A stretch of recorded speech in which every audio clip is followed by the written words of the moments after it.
Ever since football season began, we've continued to see ungrateful oppressed millionaire athletes disrespecting our country and all people who fought to preserve our freedoms.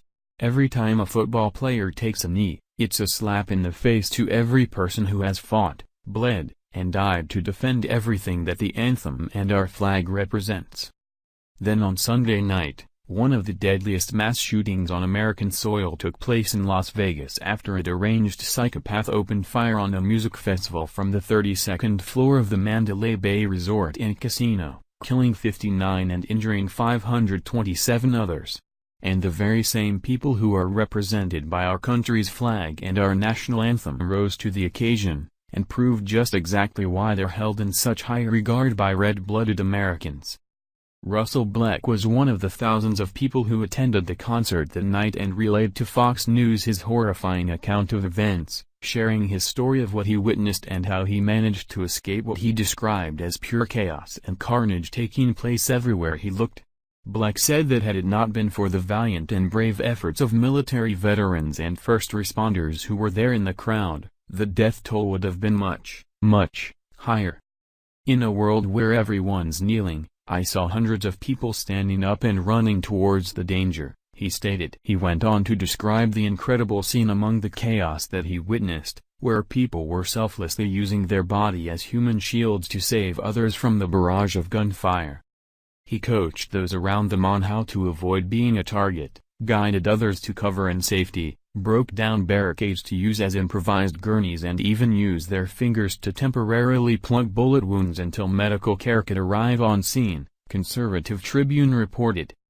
Black went on to say that the gunman was able to use the concert venue to his advantage, as the people frantically trying to escape for their lives ultimately created a fatal bottleneck that trapped many victims inside of it, where the shooter was then able to pick them off as if they were fish in a barrel. If you fire a round into that crowd, you're going to hit somebody, Black said. There was no escape, it was horrible. You saw a lot of ex-military just jump into gear. I saw guys plugging bullet holes with their fingers. While everyone else was crouching, police officers were standing up at targets, just trying to direct people, tell them where to go, he continued. The amount of bravery I saw there, words can't describe what it was like. As heroes rushed to help their fellow Americans, Black then recalled how there was no relief to the continual barrage of gunfire. He, the shooter, was just spraying the crowd. He was relentless. There was no stopping. You had 5, maybe 8 seconds to move from cover to try to move and get out of there as he reloaded. It wasn't until much later that Black would learn that the shooter was perched on a 32nd floor of the hotel room across the street. At the time, he thought the shooter was on the ground and picking off targets as he made his way through the crowded concert. There was just no telling. And then it would echo throughout the area, so nobody knew where to go, he said.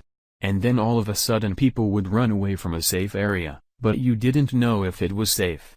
It was just absolute chaos and carnage.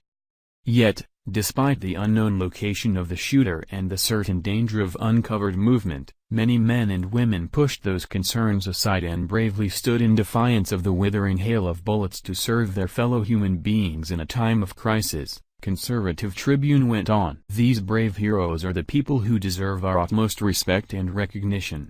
But sadly, these very same people, our police officers and our military veterans, are the very same group of Americans who are disrespected every time an ungrateful idiot in the NFL takes a knee.